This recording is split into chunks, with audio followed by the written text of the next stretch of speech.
Ongea usikike, nini? Watu tumechoka unao. Ropoka. Wewe ni bubu.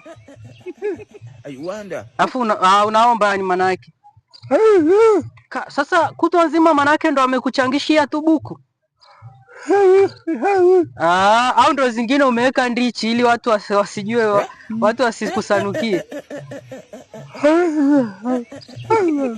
Sasa mimi sikuelewi. Sielewi. Zungumza. Wataka shilingi ngapi?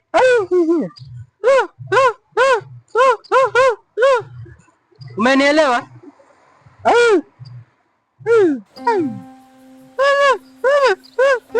Umenielewa?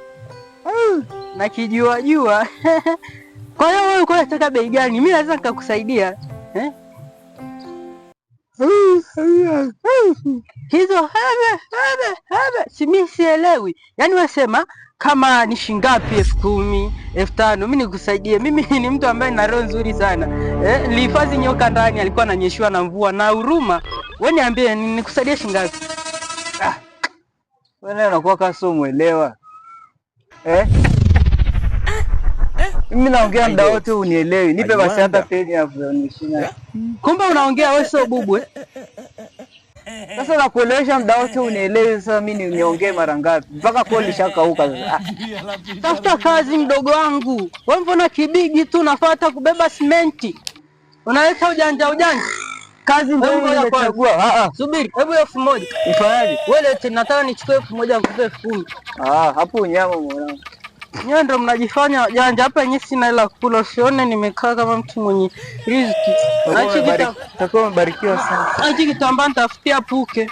Sasa napeleka wapi hiyo brother? Hamna, wewe unajifanya muni. Sasa wapiga kelele mtutie serikali, wewe ni mtapeli. Brother acha basi hizo na wewe. Sio niache, siachi. Na ole wako brother basi. Nimekukariri, nikuone mahali pengine ukiombaomba wajifanya ububu. Na kukata ulimi kabisa wewe bubu. Alafu bubu gani mwenye rasta? Bubu gani mwenye trade? Nimeshinda ufuga kuku kabini. Bubu gani mweusi? Bubu gani mfupi? Bubu. Kwani hamna bubu? Wewe ni yupi? Sikia basi niacha hata buku hapo niishi nayo brother. Sisikii. My lord. Tena yeye la umesaidia sana. Kwa hiyo unakataa kumsaidia mtoto wa Yesu? Haijalishi, kwisha. Wewe mtasaidia mtoto wa Yesu? Kwa hiyo ndo muuni zaidi yangu. Sema kwa sababu tu umenyoa kama askari. Ila leo biashara iende vizuri yani.